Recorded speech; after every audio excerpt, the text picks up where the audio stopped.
Телевизионная графика создает стиль и задает тон всей программе. Шрифты, плашки, картинка и цвет рождают атмосферу.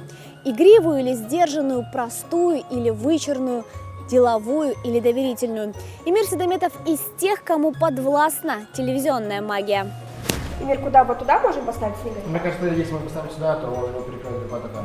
Ну тогда вот в этот угол получается. А сюда сугроб, да, можно? Да, вот, да, Да, я думаю. Снег, елка и Новый год. Впереди самая сказочная пора. Со смены сезона меняется и одежда телеканала. А помогает ему в этом художник-графист Эмир Седометов. Мы делаем зимние заставки, готовимся к зиме.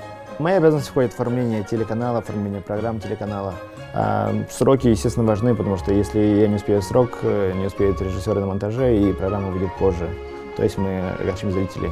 В среднем на графическое оформление одной программы уходит 2-3 недели. Меня очень вдохновляет работа наших художников комстарских. Меня очень вдохновляют орнаменты. Я очень люблю смотреть на вышивки. Они прям очень вдохновляют, и мне действительно стоит чему-то поучиться у них. Графика – важная составляющая любого телевизионного проекта. Творческая группа художественной редакции отправляет техническое задание графисту, в котором расписаны все пожелания по каждой программе. К работе Эмир Седометов подходит творчески. Ни один его проект не похож на другой. Для меня было немножко странно совмещать современный колорит графического дизайна и национальный колорит. Но все же, мне кажется, получилось неплохо.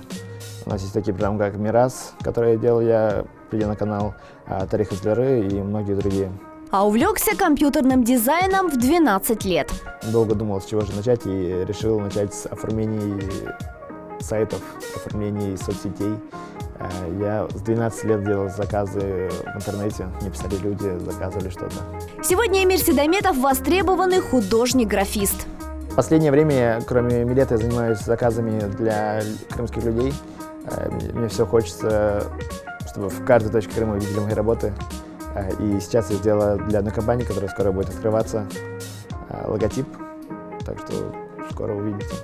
Талантливый человек, талантлив во всем. Свободное от работы время Эмир Седометов играет на гитаре. Впервые взял ее в руки в 14 лет. Тогда родители осуществили его мечту, подарив инструмент. Сначала решил пойти в музыкальную школу, а затем понял, что всему можно научиться и самому. В интернете нашел обучающие ролики и освоил игру на гитаре. На это у него ушел всего месяц.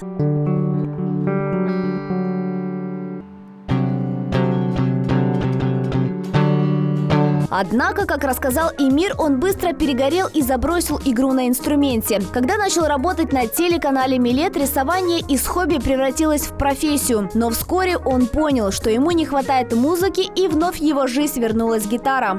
Я решил вернуться к музыке. И вот теперь с друзьями мы частенько собираемся в парках, собираемся в лесу, на пикники, и у костра играем на гитаре. Оказаться в нужном месте и в нужный час. Так о работе на телевидении говорит Эмир Седометов. Мне нравится работать на телеканале «Милет», мне нравится творческая атмосфера, меня окружают творческие люди, и своим рвением к работе они вдохновляют на работу меня.